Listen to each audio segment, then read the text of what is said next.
Fifth anniversary of COVID cancellations brings back painful memories for teams, NCAA officials. Indianapolis, AP. Robert Morris coach Andrew Toole stood next to the staging area near midcourt Tuesday night.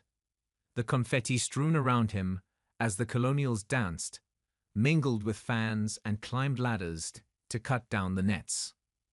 It was a moment of pure joy for the school located in suburban Pittsburgh. But for Toole, winning his first Horizon League tournament title came with bittersweet memories from the last time his team earned an NCAA tournament bid.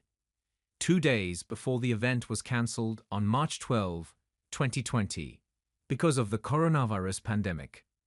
"It was the worst locker room I've ever been in," he said minutes after the victory over Youngstown State, describing a team meeting from 5 years earlier. To be part of the greatest tournament in college athletics, and maybe sports in general, and you don't see that come to fruition when you've earned it. When you've won it, it's a killer. I've had more opportunities to try to do it again. But these guys only have a short amount of time, so when you get it in your hands, and it gets robbed from you, it's heartbreaking. It wasn't just Toole and Robert Morris, of course. Nor was it just college basketball. On that Thursday afternoon, NCAA officials announced the cancellation of all remaining winter and spring championships. Other sporting events around the world ended up being affected as well, including the Tokyo Olympics.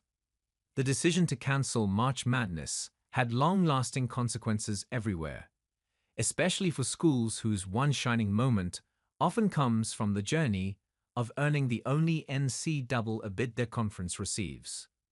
For Robert Morris, that was the Northeast Conference. At Indiana University, Indianapolis, that meant the women's team put its first NCAA game on hold for 2 more seasons despite winning the 2020 Horizon League tourney.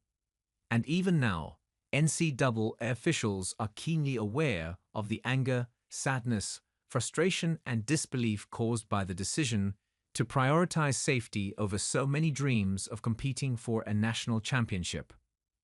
That was a real tough day for college athletics, a really difficult day for the NCAA staff, as well as the selection committee. This year's men's committee chair Bubba Cunningham said during a Zoom call Wednesday. At that time, there was an awful lot of anxiety and concern about what was happening to the country. The first indications the sports world could get swept up in the health crisis filtered out March 11, 2020, when the NBA announced it was suspending its season after Utah center Rudy Gobert tested positive for the COVID-19 virus. The next scare came later that night at the Big Ten tournament when Nebraska coach Fred Hoiberg became visibly ill on the sideline and was taken to an Indianapolis hospital. He did not have COVID-19. By the next morning, some conferences decided their tournaments would continue without fans.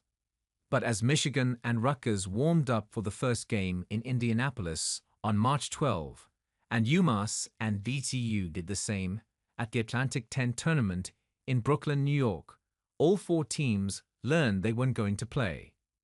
2 minutes left in warm-up. You're out on the court. You've got your game face on. You're locked in, and then no game. Then VCU coach Mike Rhodes said at the time, "It's surreal." UMass coach Matt McCall went a step further, telling his players that 10 years later, they would still remember where they were when the announcement came. It's a day nobody in the college basketball world may ever forget, and 5 years later, that's still the case. South Carolina forward Benjamin Bosmans-Verdonk was looking forward to seeing Illinois make a NCAA run as a freshman with the Illini. "It just stinked," Bosmans-Verdonk said. "It was like, damn, they robbed us, you know? But I mean the state of the world at the time. There were more serious issues than basketball." The 6'9" Belgian missed the final 19 games with a foot injury that sidelined him for part of the following season. In the midst of the pandemic, with all the worries and not being able to go home and all those things, I was able to kind of look ahead, he said. I mean, like when I get back healthy, I'll be able to help this team get to where we were and better next year. So that's what I tried to do, keep a positive outlook in the midst of the craziness, because it was a crazy time for everybody. Toole remembers seeing the official announcement on social media before he could even tell his devastated players.